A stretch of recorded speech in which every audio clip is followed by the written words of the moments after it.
Good morning dear students, myself doctor Jyoti Arora. हम पहले start कर चुके हैं अपना 11th क्लास का second chapter structure of atom. तो स्ट्रक्चर ऑफ एटम में अभी तक हमने क्या क्या कर लिया है। We have started with the fundamental particles की डिस्कवरी, इलेक्ट्रॉन, प्रोटॉन, न्यूट्रॉन की हमने डिस्कवरी देखी, कैथोड रे एक्सपेरिमेंट, एनोड रे एक्सपेरिमेंट। उसके बाद हमने मॉडल्स देखे थे एटम के, जिसके अंदर हमने सबसे पहला थॉमसन मॉडल देखा, फिर रदरफोर्ड मॉडल देखा अल्फा रे पार्टिकल का, और उसके बाद फिर हमारे पास क्या है, रदरफोर्ड मॉडल की ड्रॉबैक्स आई जिसने स्टेबिलिटी एक्सप्लेन नहीं करी थी। और उसके बाद हमारे पास क्या आ रहा था कि हमारे पास क्या आया, मैक्सवेल थ्योरी आई, वेव नेचर आई, इलेक्ट्रोमैग्नेटिक वेव रेडिएशंस आई, और उसके हमने थोड़े से न्यूमेरिकल्स भी किए थे, frequency, lambda, wavelength, wave number, ये सब था।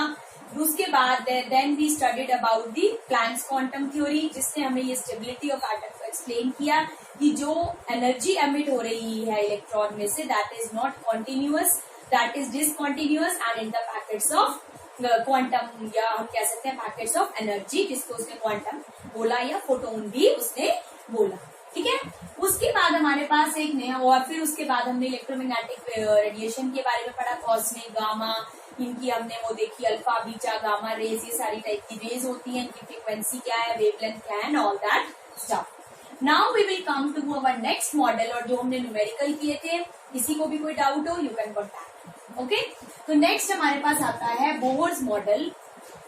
बोहर का जो मॉडल था, बेसिकली जो इलेक्ट्रोमैग्नेटिक वेव थ्योरी आई, या उसके बाद हमने we also did the hydrogen spectra, also did the hydrogen spectra, emission spectra, line spectra, absorption spectra. और हाइड्रोजन स्पेक्ट्रा के अंदर हमने कितनी लाइन्स प्रोड्यूस होती है, लाइन स्पेक्ट्रा में 5 लाइन्स प्रोड्यूस होती है। कितनी प्रोड्यूस होती है हमारी, 5 लाइन्स प्रोड्यूस होती है, किसमें, हाइड्रोजन के स्पेक्ट्रा में। तो कौन कौन सी थी, Lyman, Balmer, Paschen, Brackett and tiffin.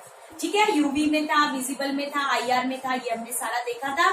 और इम्पोर्टेंट पॉइंट क्या था कि ये जो लाइंस प्रोड्यूस होती हैं, ये जब होती हैं when they come from the higher level to the lower level. जब कोई भी हायर लेवल से लोअर लेवल में आएगा, तभी एनर्जी जो होती है वो एमिट होती है। ठीक है, अब आप क्या करते हैं, जैसे मैं आपको बात करती हूँ कि जब आप सीढ़ियां चढ़ रहे हैं, ठीक है, जब आप सीढ़ियां चढ़ते हैं तो आपकी एनर्जी वेस्ट होती है ना। तो that means you are going from the lower level to the higher level. जब आप लोअर लेवल से हायर लेवल में जा रहे हैं, तो आपने क्या की, एनर्जी एब्जॉर्ब की। ठीक है, एनर्जी क्या की, तुमने एब्जॉर्ब की, क्योंकि तुम ऊपर जा रहे हो, हाफ में लगते हो, थक जाते हैं हम। बट जब हम नीचे से, ऊपर से हम नीचे आते हैं, क्या होते हैं, हम ऊपर से नीचे आते हैं तो भाग के सीढ़ियां फटाफट से, हम स्लो बना होता है, फटाफट से आ जाते हैं। तो जब हम ऊपर से नीचे आते हैं तो इसको हम क्या बोलते हैं, एनर्जी एमिट हो रही है, क्योंकि उस टाइम पे हमारी एनर्जी यूज नहीं होती है, कम होती है। तो उस केस में क्या होती है, एनर्जी जो एक्स्ट्रा है वो एमिट हो रही है। ठीक है, तो ये हमने किया था। तो एमिशन स्पेक्ट्रा था हाइड्रोजन का, जिसके अंदर हमने 5 लाइन्स की थी। नाउ इन सबको, इलेक्ट्रोमैग्नेटिक वेव थ्योरी थी, चाहे हमारी जो थी मैक्स प्लैंक्स क्वांटम थ्योरी थी, इन सबको बेस बना के बोहर ने एक और मॉडल बनाया, जो कि we are using till date. और उसके जो पोस्टुलेट्स थे, we will go through that. First postulate Bohr model का क्या था, the electron in the hydrogen atom can move around the nucleus in a circular path of fixed radius and energy।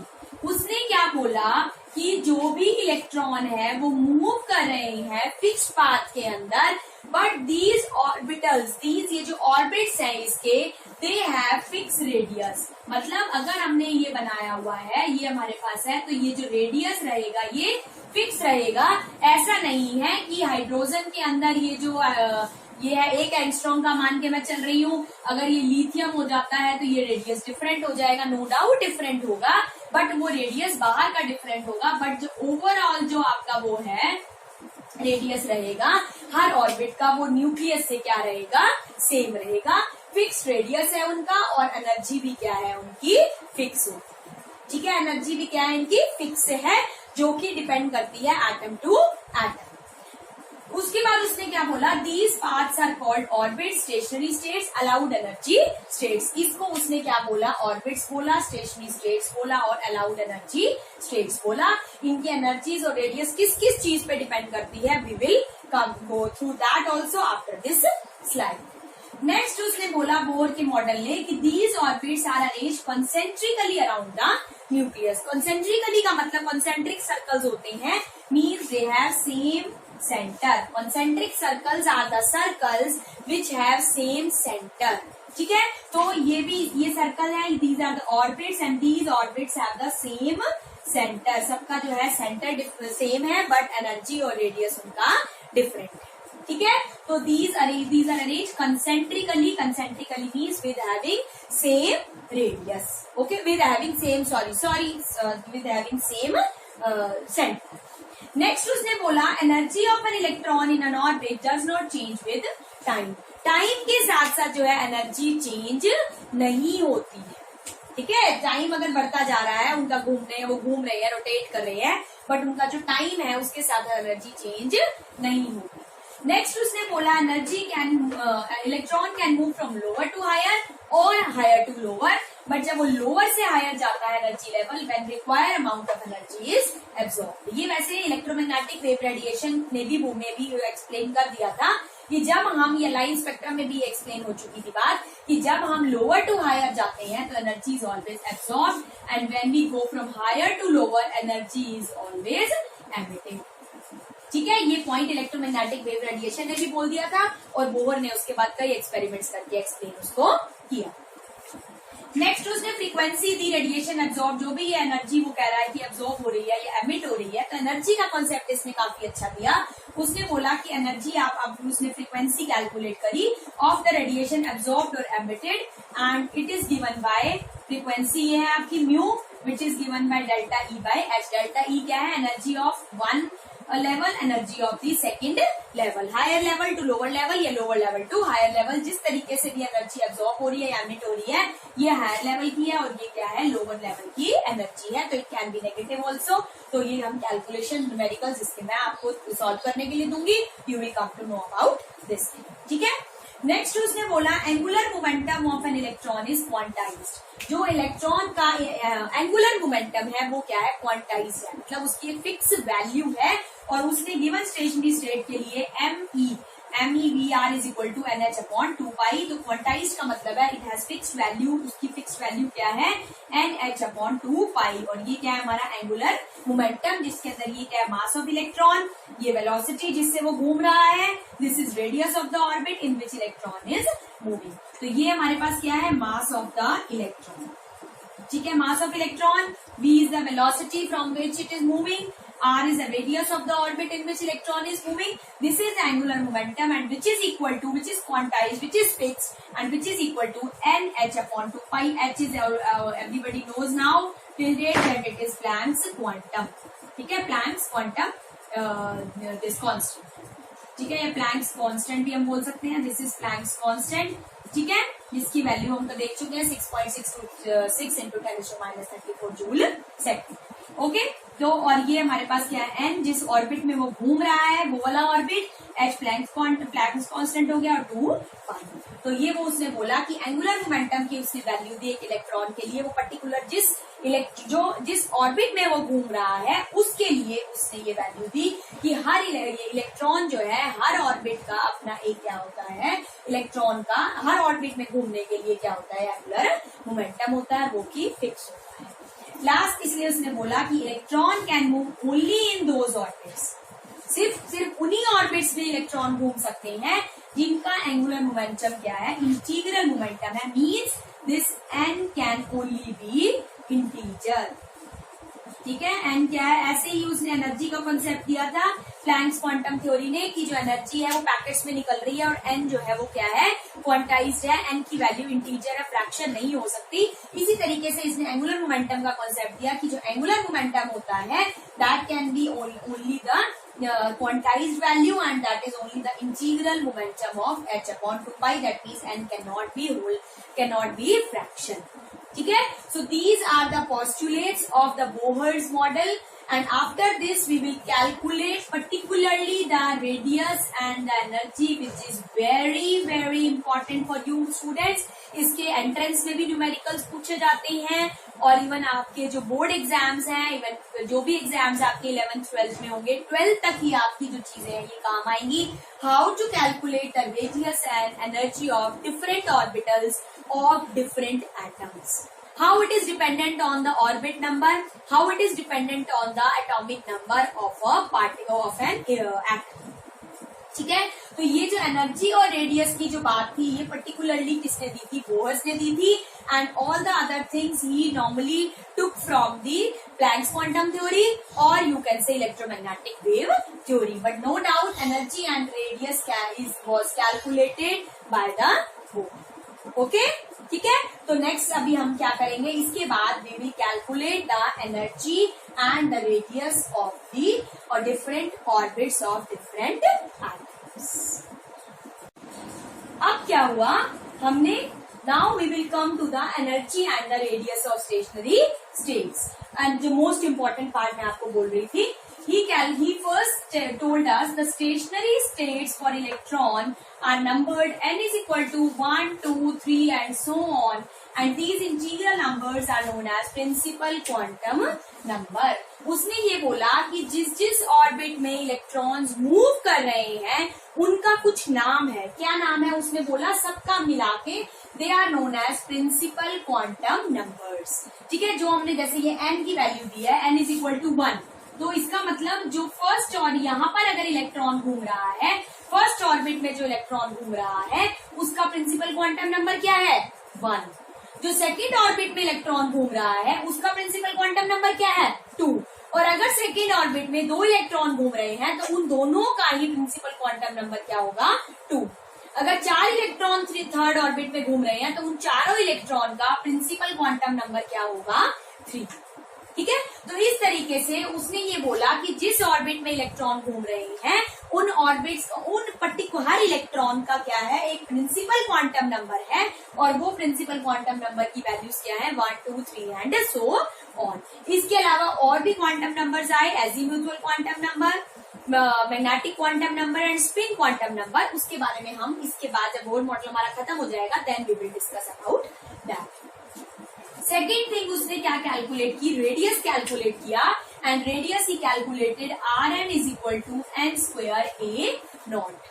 Rn radius of nth orbital, nth orbital मतलब radius of first, radius of second orbital, radius of third orbital, हर orbital का you can calculate the radius.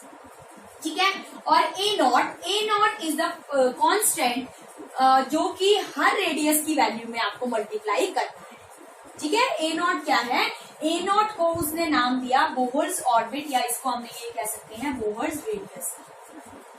ठीक है, तो ये क्या है? A naught is a Bohr's radius जो कि जिसकी वैल्यू क्या है? 52.9 पिकोमीटर्स, या अगर एंगस्ट्रॉम में हम लेते हैं तो 0.5 to 9 एंगस्ट्रॉम. और ये वाली जो वैल्यू है वो हर रेडियस की कैलकुलेशन में वी हैव टू मल्टीप्लाई.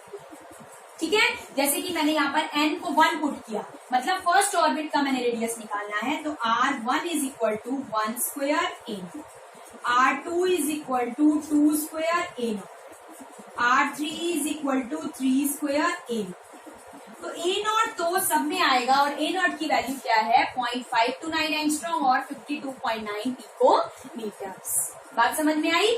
और ये जो वैल्यू है ए नॉट, ये कहाँ से आई, इसकी जो डेरिवेशन है वो आपके कोर्स में नहीं है. इसकी पूरी ए नॉट बेसिकली यहाँ से एक इसका फॉर्मूला होता है n square h square upon 4 पाई me स्क्वायर z, और इस तरीके से हम इसको यहाँ पर ए नॉट को यूज करते हैं, जिसमें हमने n is integral number, h Planck's constant, m mass of electron, e हमारा चार्ज ऑफ इलेक्ट्रॉन, ये सारी चीजें हम वैल्यू पुट करते हैं and then we came to a fixed value that is 52.9 picometre, और जिसने उसने बोहर रेडियस का नाम दिया. और इस ये वाली जो वैल्यू थी कांस्टेंट, ये सब में ही आ रही थी.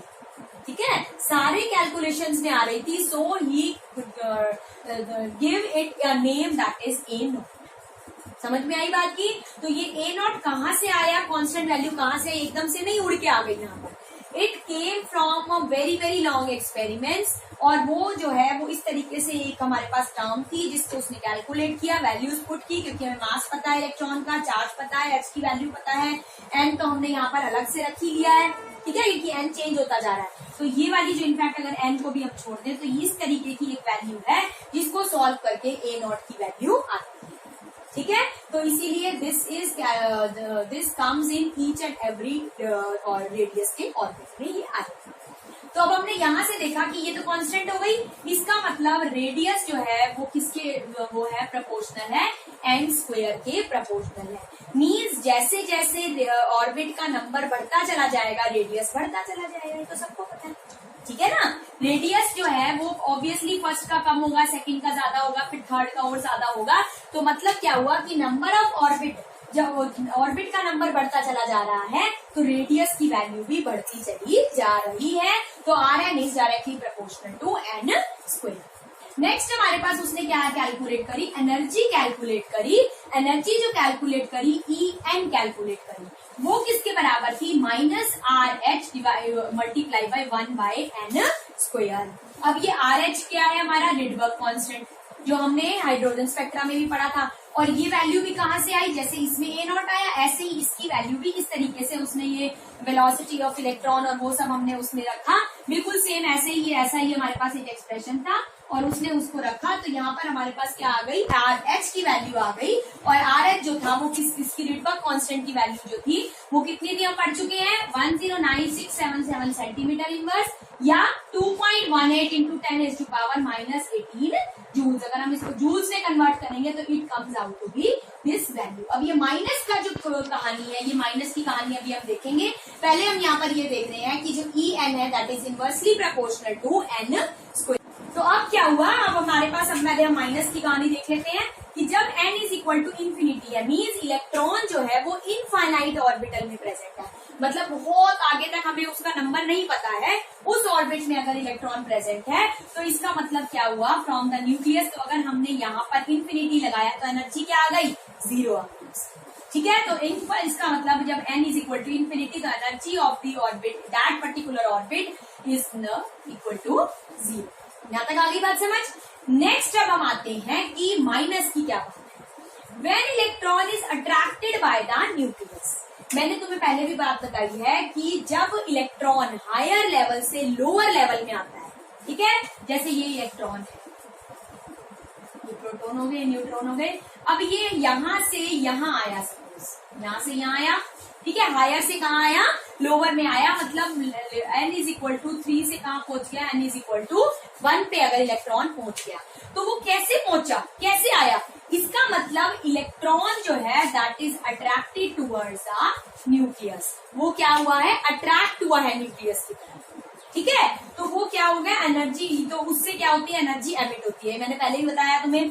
और उसके बाद क्या हो जाता है, जब एनर्जी निकलेगी तो इलेक्ट्रॉन की एनर्जी क्या हो जाएगी, कम हो जाएगी। ऑब्वियसली जब जितनी उसके पास एनर्जी थी, सपोज उसके पास 10 जूल एनर्जी थी तो 10 जूल एनर्जी तो निकल गई उसकी, उसमें कुछ तो, सारी नहीं मैं कह रही हूँ, बट उसने कुछ क्वांटम ऑफ एनर्जी तो बाहर निकाली है ना, वो जब आ रहा है हाई लेवल से लोअर लेवल में।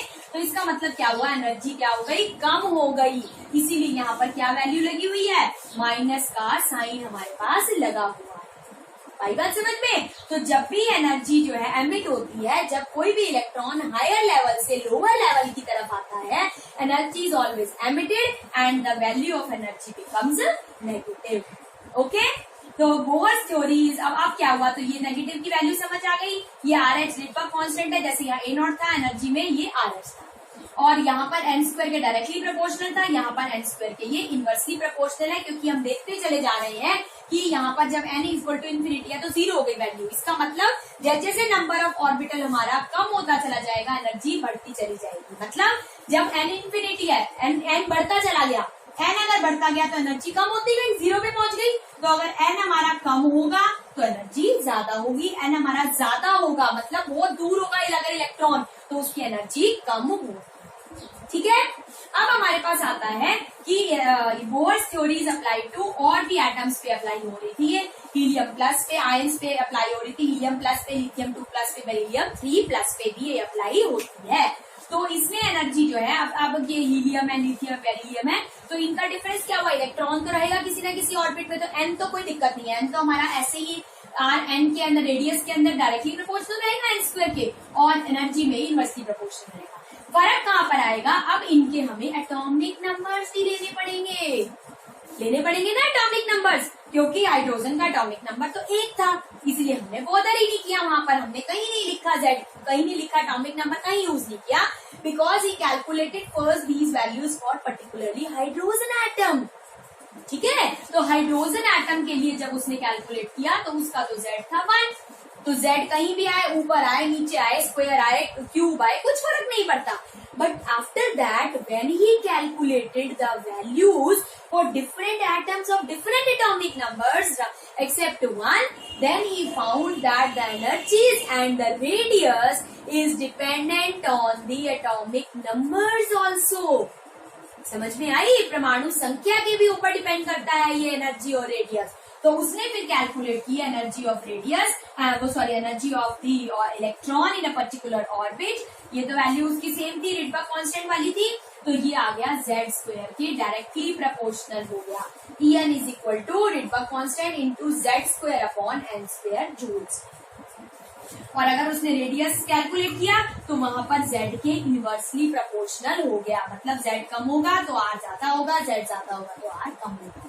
एनर्जी ये z ज्यादा होगा तो एनर्जी ज्यादा होगी, एटॉमिक नंबर कम होगा तो एनर्जी कम होती चली जाएगी। तो ये जो आपकी चीज है, this is very very important, मतलब इतनी इंपॉर्टेंट है, मैं बच्चों तुम्हें ये बता नहीं सकती कि इससे इतने सारे न्यूमेरिकल्स तुम्हारे बनते हैं। और एग्जाम में आप मानोगे ये, अगर आप 11th-12th करके साइंस लोगे, बीएससी करोगे, एमएससी में जाओगे, उसके बाद अगर आपने कहीं पर केमिस्ट्री फिर से ले ली, तो you will find these type of questions till your MSc level. ठीक है, और सिंपली वो क्या देगा तुम्हें, एनर्जी देगा। ठीक है, और एनर्जी वो पूछेगा कि एनर्जी का जो रेशियो है, उसने E1/E2 की जैसे रेशियो उसने पूछ ली फॉर हीलियम, हाइड्रोजन और हीलियम के लिए, और उसने बता दिया कि अब आपको हाइड्रोजन और हीलियम के लिए उसने पूछ ली 1:2 है, 2:4 है। तो अगर आपको एटॉमिक यही नहीं पता कि नंबर ऑफ ऑर्बिट्स जो है, और एन उसने दे दिया कि पर्टिकुलरली जो एन है फर्स्ट के लिए, या फर्स्ट इलेक्ट्रॉन के लिए पूछ रहा है, electron in present in the first orbit. ठीक है, तो वो आपने यहाँ पर 1 पुट कर दिया, यहाँ जेड के डायरेक्ट ये जेड हो गया, जेड आपने हाइड्रोजन का लगा दिया, जेड आपने हीलियम का लगा दिया, स्क्वायर कर दिया, और आपके पास रेशियो आ गया। इसी तरीके से रेडियस का करेगा वो, तो रेडियस ने क्या है, एन स्क्वायर, पर्टिकुलरली उसने एन दे दिया, और जेड उसने बता दिया, तो ये आपका क्या हो जाएगा, उल्टा हो जाएगा, क्योंकि इनवर्सली प्रोपोर्शनल है। तो 1:2, 2:1 इस तरीके से। तो he will calculate, you have to calculate the ratios of energies and the radius of 2 respective atoms. So please be careful and remember this, कि E is inversely proportional to n square, E is directly proportional to z square, R is directly proportional to n square, and R is inversely proportional to z. ठीक है, radius बढ़ता चला जाएगा, उस तरीके से orbit का नंबर जैसे जैसे बढ़ता जाएगा, रेडियस एनर्जी चेंज होती जाएगी, एटॉमिक नंबर बढ़ता कम होगा, तो उस तरीके से ही जो है हमारी एनर्जी और रेडियस बढ़ता चला जाएगा या कम होता चला जाएगा। So this is the basically energy and the radius of stationary states calculated by the Bohr, not with a single experiment, not with a single calculation, lots of calculations, and after so many years they came to this situation that he was able to calculate the energies and radius of particular electron present in any orbit, any atom. ठीक है, तो ये आपकी बहुत ज्यादा important है, इस पे आपने खास ध्यान रखना। So now we will come to the different aspects and the you can say quantum model of the electron, जो भी your theory, वो भी हम इसके बाद स्टार्ट करें। तो अब उसने क्या किया, एनर्जीज कैलकुलेट की, रेडियस कैलकुलेट किया, और उसने no doubt difference of energies भी कैलकुलेट की। ठीक है, उसने क्या किया, difference of energies of 2 orbitals भी, एनर्जीज ऑफ 2 ऑर्बिट्स, वो भी उसने कैलकुलेट की with the help of that for new bar. उसने ये रिडबर्ग कांस्टेंट की वैल्यू ले ली थी यहाँ पर 1/ni² - 1 बाय फाइनल का स्क्वायर, इस तरीके से उसने कैलकुलेट की ठीक है।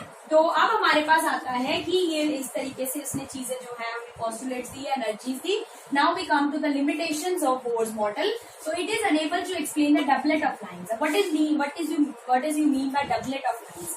अब क्या होता है बेटा, देखो कि जो भी लाइन है, ये लाइन हमने बोला कि एमिशन होके लाइन आ गई, ठीक है। एमिशन उसने जो इलेक्ट्रॉन ने एनर्जी एमिट की, तो हमें एक लाइन दिख गई, जो हमने बोला लाइमन दिखी, फिर उसने बोला बामन की दिखी, फिर उसने पास्टन की, जो भी उसने जो जिस लेवल से एनर्जी जो है एमिट हुई थी, जितनी एमिट हुई थी उस तरीके से उसने कैलकुलेट करके दिखा दी। बट उसने क्या किया, डबलेट ऑफ लाइंस। कई बार क्या होता है कि जो इलेक्ट्रॉन होता है, जैसे ये इलेक्ट्रॉन है, ये इलेक्ट्रॉन है और यहाँ भी इलेक्ट्रॉन है, ठीक है। तो यहाँ पर ऑब्वियसली दो होंगे तभी तीसरे में जाएगा। तो अब ये जो दूसरा इलेक्ट्रॉन है और ये आपस में जो इलेक्ट्रॉन है, ये एक दूसरे को इन्फ्लुएंस करते हैं।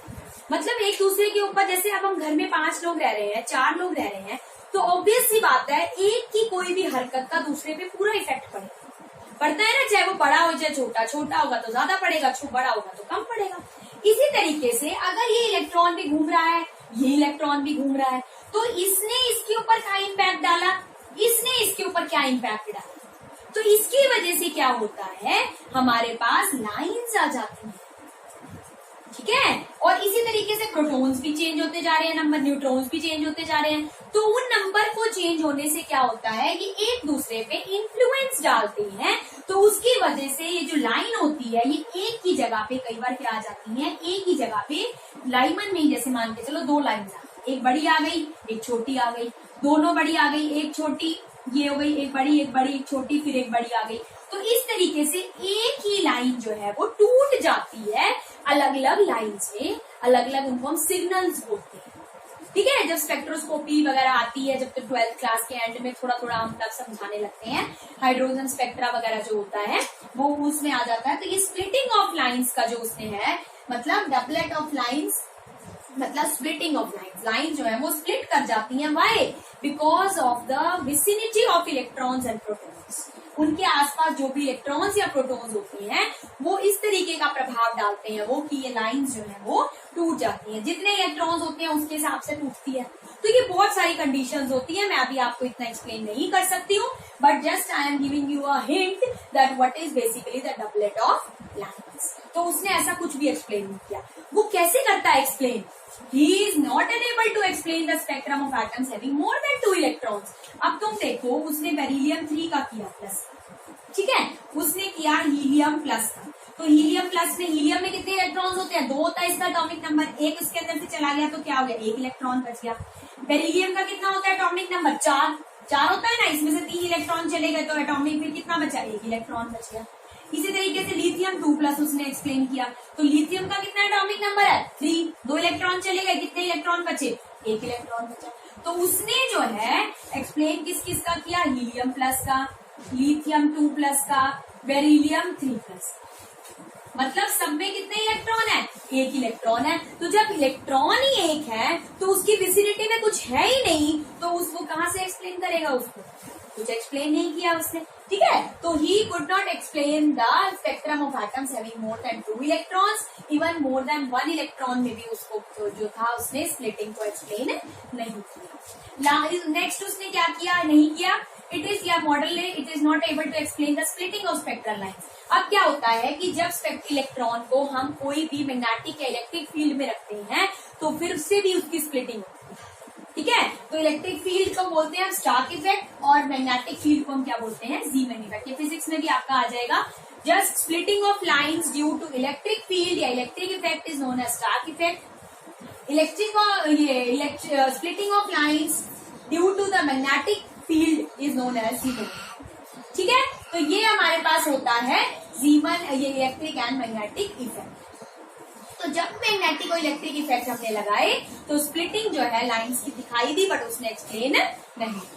लास्ट उसने बोला it could not explain the ability of atoms to form molecule by chemical bond. उसने जो है इलेक्ट्रॉन जो है, ऑब्वियसली जब उसने 1 इलेक्ट्रॉन या 2 इलेक्ट्रॉन से ऊपर एटम्स ही नहीं एक्सप्लेन किए, तो how he can explain the ability of atoms to form the hydrogen bond? क्योंकि हाइड्रोजन बॉन्ड में क्या इलेक्ट्रॉन्स पार्टिसिपेट कर रहे हैं, तो इलेक्ट्रॉन पार्टिसिपेट जब करेंगे तो इलेक्ट्रॉन होंगे तो भैया पार्टिसिपेट करेंगे। तो इसका मतलब उसने could not explain the ability of atoms to form the molecule by the chemical bond. ठीक है, तो अब इसके बाद हमारे पास आता है नेक्स्ट, हम इसके बाद करते हैं dual behaviour and Heisenberg uncertainty principle. तो ये इसके लिमिटेशंस थी जिसको कोशिश की एक्सप्लेन करने की, किसने, ड्यूअल बिहेवियर ने और किसने, हिल्सबर्ग अनसर्टेनिटी प्रिंसिपल। ओके, अब हमारे पास क्या आता है, next step towards the model of the atom.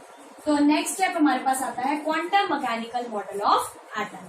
Quantum mechanical model of atom ने जो बेस बनाया, किस चीज को बनाया, ड्यूअल बिहेवियर ऑफ मैटर को और हिल्सबर्ग अनसर्टेनिटी प्रिंसिपल को इसने बेस बनाया।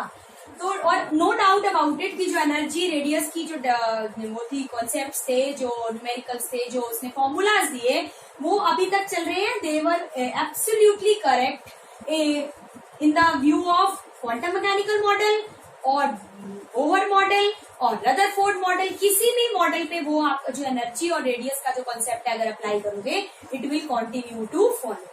ठीक है, तो बट जो और हमारे पास उसकी डिसएडवांटेजेस थी, जिसमें स्पेक्ट्रल लाइन था, दो वो इलेक्ट्रॉन का प्रॉब्लम था, वो सारी चीजें जो है वो किसने एक्सप्लेन करने की कोशिश की, quantum mechanical model of atom ने।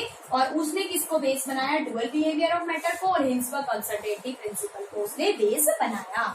तो ड्यूअल बिहेवियर ऑफ मैटर किसने दिया, it was given bye de Broglie 1924। उसने क्या बोला कि कोई भी मैटर है, मैटर मतलब जिसके अंदर इलेक्ट्रॉन्स है, प्रोटॉन्स है, न्यूट्रॉन्स है, दैट मैटर, कोई भी रेडिएशंस है, शो ड्यूअल बिहेवियर। ड्यूअल मतलब वेव नेचर भी है उसका और पार्टिकल नेचर भी है।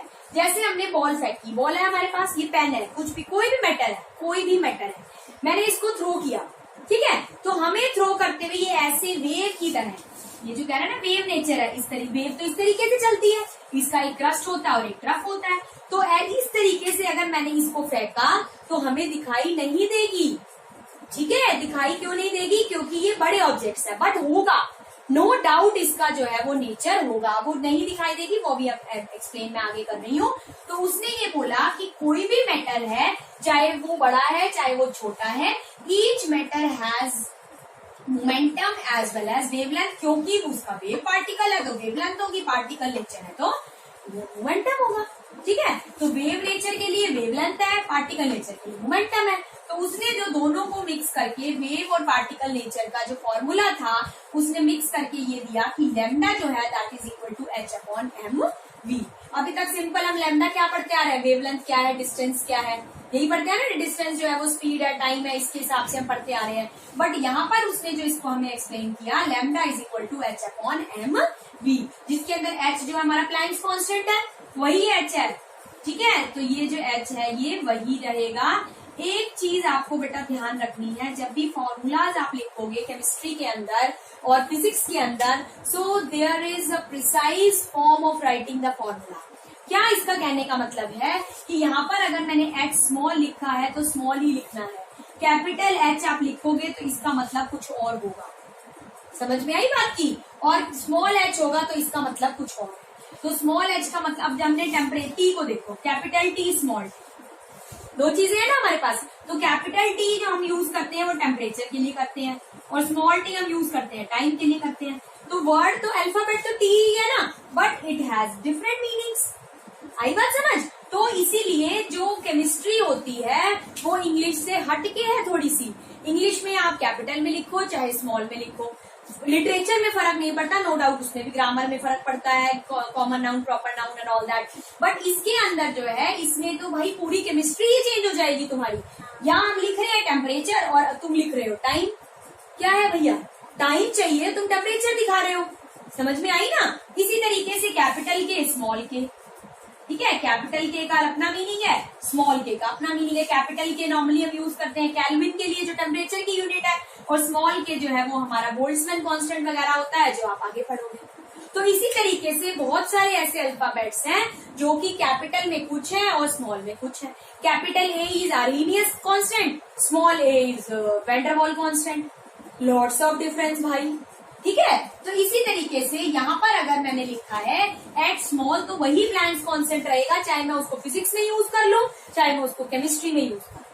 Be careful while using the alphabet small और कैपिटल। ठीक है, तो ये उसने फॉर्मूला दिया लैम्डा का वेवलेंथ का h/mv। h उसने बोला कि प्लैंक्स कांस्टेंट है और p उसने मोमेंटम बोला। नॉर्मली जो है देखो यहाँ भी हम p जो है वो स्मॉल यूज करते हैं मोमेंटम के लिए, ठीक है।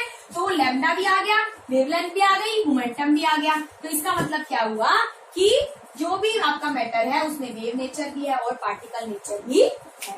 और this formula is also very important, इस पे बेस्ड मैं भी आपको एक्सरसाइज में न्यूमेरिकल दूंगी। नेक्स्ट उसने बोला wavelength associated with ordinary objects are so short that their wave properties can not be detected. अब तुम यहां से देखो कि लैम्डा जो है, लैम्डा अगर हमने देखा, अगर मास किसी पर्टिकुलर ऑब्जेक्ट का कांस्टेंट है तो उसका h प्लैंक्स कांस्टेंट तो वैसे ही कांस्टेंट होता है। तो इसका मतलब lambda is inversely proportional to n, ठीक है। या अगर वेलोसिटी किसी की कांस्टेंट है तो उसका मास इनवर्सली प्रोपोर्शनल, तो किसी भी तरीके से आप इसको ले सकते हो। तो m भी आ रहा है, v भी आ रहा है। तो अगर मैंने देखा कि ये अगर वेलोसिटी हमने कांस्टेंट रख दी तो हमने देखा मास, अगर मास जितना ज्यादा होगा उसका लैम्डा उतना कम होगा। तो मास मैंने एक तो ले लिया बिल्कुल छोटा सा दाना किसी पार्टिकल का, बहुत छोटा, जैसे कि इलेक्ट्रॉन मान लिया। एक मैंने इतना बड़ा पेन ले लिया, तो ऑब्वियसली क्या होगा कि जो लैम्डा होगा इस पेन का वो बहुत ही कम होगा। अगर लैम्डा कम है तो ऑब्वियसली क्या है, तुम्हें वेव नेचर दिखाई देगी ऐसे ऐसे चलती हुई? नहीं दिखाई देगी। समझ में आई बात की? तो उसने ये बोला कि वेवलेंथ जो है वो एसोसिएटेड जो होती हैं ऑर्डिनरी ऑब्जेक्ट के साथ वो बहुत ही शॉर्ट होती हैं, इसलिए उनकी वेव नेचर दिखाई नहीं देती। So dual behaviour is valid only for the microscopic particles. तो ड्यूअल बिहेवियर जो है वो माइक्रोस्कोपिक पार्टिकल्स के लिए वैलिड है। बड़े पार्टिकल्स के लिए जिनका मास बहुत ज्यादा है, उनकी वेवलेंथ कम होती है, तो उसके लिए वो हम वैलिड नहीं मानते, हमें दिखाई नहीं देती, ठीक है। तो this was the dual behaviour of matter which was given by de Broglie in 1924. Now comes the last concept of quantum mechanical model, that is the Hinsburg uncertainty principle. Very very important. Hinsburg uncertainty principle पे बेटा numerical इसकी statement lots of time it comes, बहुत बार पूछी जाती है, बहुत बार। तो Hinsberg uncertainty जो है वो 1920 देखो 24 में इसने दे दिया, ऑब्वियसली इसकी कुछ गड़बड़े थी, इसकी कुछ ड्रॉबैक थी, तो 1927 में हिंसबर्ग आ गया ना। अब हिंसबर्ग ने क्या बोला, it is impossible to determine simultaneously मतलब एक साथ the exact position and exact momentum of the electron. अगर कोई भी इलेक्ट्रॉन मूव कर रहा है अपने ऑर्बिट के अंदर तो उसकी एग्जैक्ट पोजीशन बताना कि हाँ भाई वो यहाँ है या यहाँ है या यहाँ है, पोजीशन हो गई एग्जैक्ट, और एग्जैक्ट मोमेंटम का मतलब क्या, एम बी वेलोसिटी हो गई। वेलोसिटी का मतलब क्या हो गया हमारे पास कि किस वेलोसिटी से वो रोटेट कर रहा है। तो वेलोसिटी अगर उसकी हो गई हमारे पास और एग्जैक्ट पोजीशन हो गई, तो क्या होता है कि एग्जैक्ट पोजीशन हम नहीं पता लगा सकते या एग्जैक्ट मोमेंटम, दोनों चीजें एक साथ हम पता नहीं लगा सकते। किसका, हिंसबर्ग अनसर्टेनिटी प्रिंसिपल के अकॉर्डिंग, ठीक है। तो हिंसबर्ग अनसर्टेनिटी प्रिंसिपल ने क्या बोला कि किसी भी मैटर का एग्जैक्ट पोजीशन और एग्जैक्ट मोमेंटम एक साथ निकालना, this is also very important, simultaneously क्या करना है, एक साथ हमें निकालना है, उसका पोजीशन भी और उसका मोमेंटम वो नहीं निकाल सकते, ठीक है। तो उसने क्या बोला कि डेल्टा एक्स मतलब uncertainty in position, delta P X uncertainty in momentum या वेलोसिटी, क्योंकि पी एक्स किसके बराबर है, P X is equal to momentum किसके बराबर है, एम बी के बराबर, ठीक है। तो इसकी that is always greater than और इक्वल टू एच अपॉन 4 वो इंटीग्रल मल्टीपल है किसका, एच अपॉन 4 का, but that is greater than और इक्वल टू।